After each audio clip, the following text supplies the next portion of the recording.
বিমল কিরণে আদির ধরনে দেউকি সরাব করা নাই। বিধাতার সৃষ্টির কোন অভাবে নাই যদিও প্রিয় আদির পৃথিবীর হাহাকার ঝরে উঠেছে।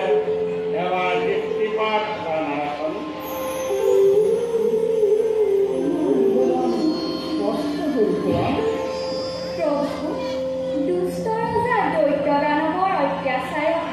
ধৰণীৰ ধৰ্মৰাজ্য লোপ পাই আহিছে।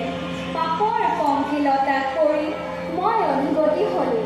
জগতৰ বৈঠক ধৰ্ম কৰ্ম বিধিচাৰী ৰূপে অধৰ্মৰ মহামেলাৰ সূচনা কৰি মোক পদে পদে অতিষ্ঠ কৰি তুলিছে।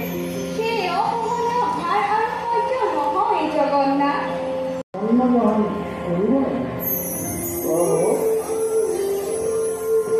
বসুন্ধৰা নিৰ্যাতন নিৰাময় হল।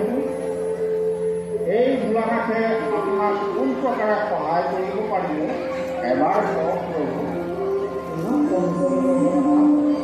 পূৰ্বতে যিদৰে গুহাৰ হৰণ কৰা হৈছিল এইবাৰ এইভাগে নহ'ব। যিবোৰ বাপুৰ অংশ অতৃপ্তিৰে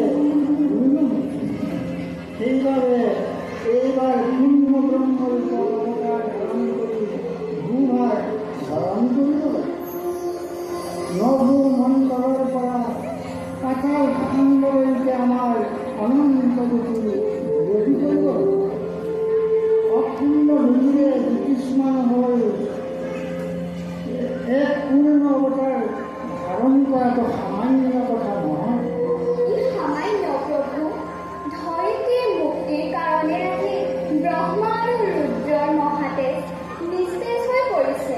সেইকাৰণে ধৰিত্ৰী আজি আপোনাৰ কাষত ভিক্ষাৰিণী ৰূপে শৰণে প্ৰতিছোঁ প্ৰভু। কিয় প্ৰভু? মৰ্ত্যবাসী ইমান ভাগ্যৱান যে প্ৰভুৰ পূৰ্ণৰূপ দৰ্শন কৰি নিৰ্বাণ মুক্তি লাভ কৰিব পাৰিব। একো নুবুজিলোঁ প্ৰভু।